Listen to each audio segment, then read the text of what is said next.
बिस्मिल्लाहिर्रहमानिर्रहीम। अस्सलाम वालेकुम दोस्तों, कैसे हैं आप सब लोग। उम्मीद करती हूँ आप सब ठीक ठाक होंगे। अल्लाह पाक आप सबको अपने हिफ्ज़ व ईमान में रखे। आज हम बनाने जा रहे हैं करीमी फ्रूट चाट और यकीनन आपको ये रेसिपी बहुत ज़्यादा पसंद आने वाली है।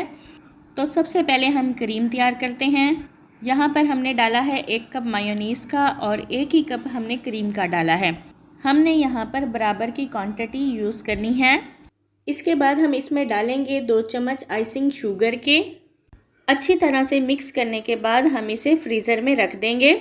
और अब हम यहाँ पर फ्रूट्स की कटिंग कर लेते हैं। यहाँ पर लिए हैं मैंने चंद एप्पल और इसे मैंने धो लिया है। और इसकी कटिंग इस तरह से करेंगे कि जो इसके अंदर सीड्स वाला हिस्सा है उसे बाहर निकाल लेंगे।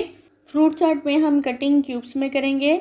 वैसे तो जैसे मर्ज़ी कर लें, आपकी मर्ज़ी है, लेकिन क्यूब्स में जो है थोड़ी अच्छी लगती है, इसलिए हम इसे क्यूब्स में काट रहे हैं। और इसके बाद हम लेंगे एक गरमा और इसे भी हम क्यूब्स में काट लेंगे। ये देखें, इसे भी हमने काट लिया है और इसे भी हम बाउल के अंदर डाल देंगे। और अब हम इसके अंदर मिक्स करेंगे क्यूब्स में कटे हुए अमरूद। बनानास को भी हमने सर्कल में काट के डाल दिया है। और अब हमने यहाँ पर लिए हैं ग्रीन ग्रेप्स। ये ज़रा साइज़ में बड़े थे तो इसे भी हमने सेंटर से एक कट लगाया है। और साथ ही हमने इसमें ब्लैक ग्रेप्स भी डाल दिए हैं। थोड़ी सी हमने इसमें स्ट्रॉबेरी भी डाली है। अब इन तमाम फ्रूट्स को अच्छी तरह से मिक्स कर लेंगे। और जो क्रीम तैयार की थी वो हम इसके अंदर डाल देंगे। फिर से इन सब फ्रूट्स को अच्छी तरह से मिक्स कर लेंगे।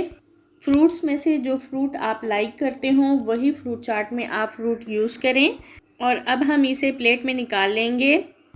कुछ फ्रूट जो थे हमने बचा लिए थे, जो हम एंड में इसके ऊपर डाल रहे हैं।